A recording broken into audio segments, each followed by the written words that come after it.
दूसरा test match फैसला कुन मरहले में दाखिल। पाकिस्तानी बॉलर्स दूसरी इनिंग्स में बांग्लादेश की 2 विकेटें उखाड़ने में कामयाब। मेहमान टीम को जीत के लिए मजीद 100 से जायद रन दरकार। लाहौर के मुख्तलिफ इलाकों में रात गए मूसलाधार बारिश। सबसे ज्यादा बरकत मार्केट निश्तर टाउन में 174 मिलीमीटर रिकॉर्ड।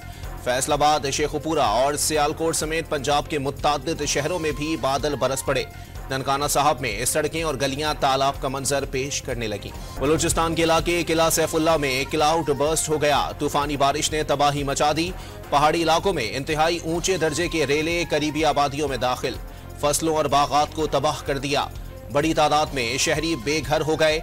पशीन और हरनाई में पुल और कई सड़कें बह गईं। जियारत और करीबी इलाकों में बारिश का सिलसिला जारी। नदी नालों में तोखियानी से सैलाबी सूरत हाल।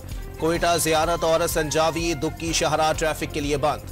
गाड़ियों की तवील कतारें लग गईं। वज़ीर आज़म शहबाज शरीफ की ज़ेर सदारत वफाकी काबीना का इजलास आज होगा। मुल्की सियासी और माशी सूरत हाल पर तबादला ख्याल किया जाएगा। इजलास में ECC के फैसलों की तौसीक की जाएगी। लाहौर में अमीर बालाज कत्ल केस के नामजद मुलजिम तैफी भट्ट के बहनोई के कत्ल का मुकदमा दर्ज। मकतूल के बेटे की मदय्यत में मुकदमा दर्ज किया गया। कराची के इलाके साइट एरिया में ट्रैफिक हादसे की फुटेज मंजर आम पर आ गई। हादसे के बाद फरार होने वाले बस ड्राइवर को गिरफ्तार कर लिया गया। FIA ने 13 साल से पंजाब पुलिस को मतलूब खतरनाक इश्तिहारी मुलजिम सऊदी अरब से गिरफ्तार कर लिया। और यौम दिफा पर पाक बहरिया में 2 नए जंगी बहरी जहाजों की बाकायदा शमूलियत होगी।